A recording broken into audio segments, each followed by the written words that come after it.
The OldPreMeds podcast, session number 160.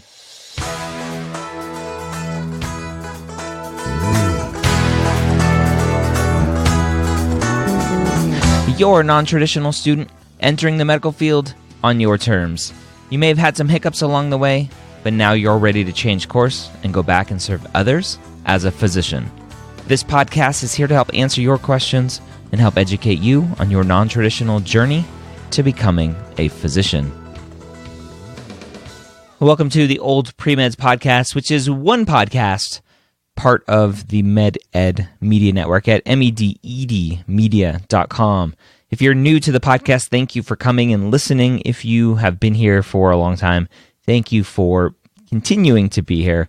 Hopefully one day we can graduate you from the OldPreMeds podcast and send you on to Board Rounds, our new podcast for first and second year students, helping them study and helping you in the future study for Step 1 or Level 1, the first step of the boards that you'll have to take as a medical student and in the future as a resident. So Board Rounds is now available in iTunes or Apple Podcasts, Spotify, Google Podcasts, everywhere where you listen to podcasts.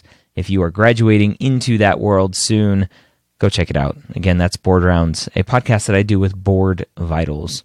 Another great podcast, I don't know if you've checked it out yet. If you are pre-MCAT, go check out the MCAT Cars podcast that I do with Jack Weston, one of the experts in helping students prepare for the Cars section of the MCAT, learning how to basically comprehend while they're reading, which will help you in every section of the MCAT. You can get a $100 discount on the MCAT Cars course from Jack Weston by going to medicalschoolhq.net/Jack Weston.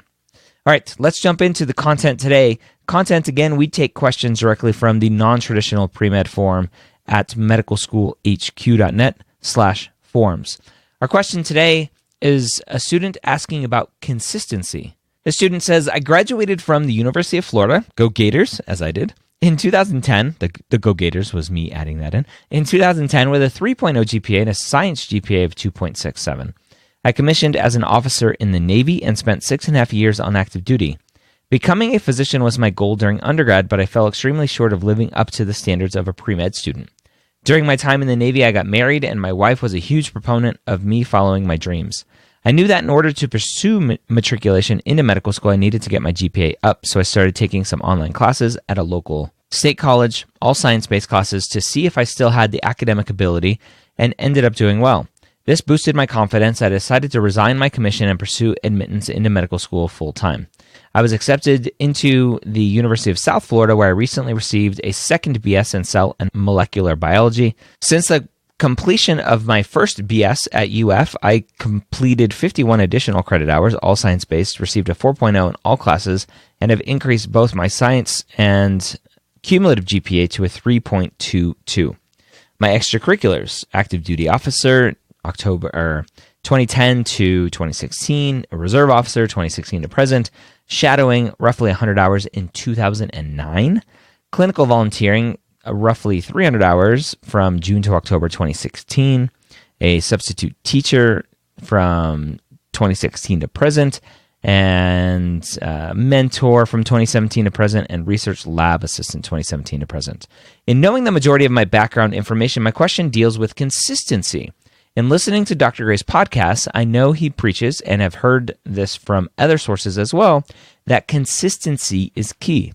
In regards to med school admissions committees, are they looking simply for consistency because it shows that you are able to commit, or is it more specifically consistency in medical extracurriculars? For example, all of my shadowing and clinical experiences have proven to me that medicine is where I want to be, although they have been, quote, brief.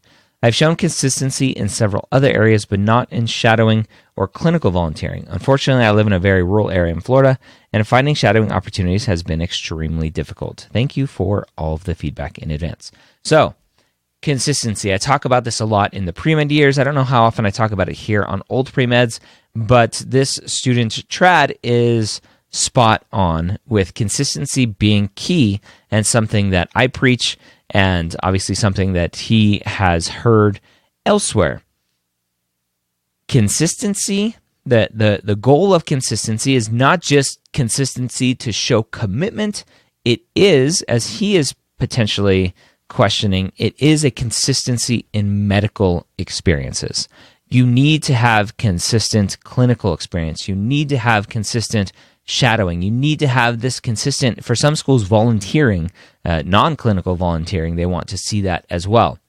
The consistency in medical experiences shows the admissions committees that you are dedicated to being a physician, that you are enjoying being around patients, that you like being in a hospital setting or clinic setting, and not just, oh yeah, 10 years ago I shadowed and it was cool. And you are basing everything that you're doing now on an experience from 10 years ago. They don't want you to make a mistake of going down this path without continuing to reassure yourself that this is what you want. So it is most definitely, the key is consistent clinical experience, consistent shadowing. And again, for some schools, consistent volunteering as well. Where a lot of this consistency comes into play too is not cramming it all in before the application. If a applicant has 100 hours of shadowing, but it's all from April and May of the year they're applying, well, guess what? It looks like they crammed in shadowing so that they can fluff up their application if they don't have any shadowing before then. And it's completely obvious to see that that's what you are doing. So you need to start shadowing. And again, it's not 100 hours a month. It's maybe 5 hours a week is something that you can do consistently. And so even if you're in a rural part of Florida or a rural part of any state, wherever you are, you can travel on a weekend for a couple hours and go get 5 hours in a hospital setting somewhere and then go home. And it's not, you don't have to do it every day, all day. It just has to be consistent. 5 hours a week, 5 hours every other week, over many months adds up to a lot of time. So consistency is really, really valuable and a huge part of the application process. So as you are plotting out your comeback, whether you're this student or any other student, if you have taken some time away from clinical experience, from shadowing, from volunteering, because you are working full time, you're taking care of your family, work that into your comeback schedule. If you are planning on applying, let's say 2019, but you haven't had any clinical experience in 5 years, then maybe push off a year. Right? You're non-traditional already. What's another year? Push off a year, work in that clinical experience, work in that shadowing, work in some volunteering if you can, to get back into that consistency so that you can show the admissions committee that you are dedicated to this, that you know this is what you want, that you have recent experience putting yourself around doctors, around patients, etc. All right, so this was a great question. Keep them coming. If you're a non-traditional student and you have questions about your journey, I love answering questions that are as specific as possible. Like this student laid it all out and gave me a lot of information to go off of. So go to premedforums.com, go to the non-traditional pre-med forum where I take the questions for this podcast, register for an account if you don't already have one, and ask your question. And you can go and look at other people's questions and offer your advice if you have some familiarity with the questions that they are asking. Hope you have a great week. We'll see you next time here on the Old Pre-Meds podcast.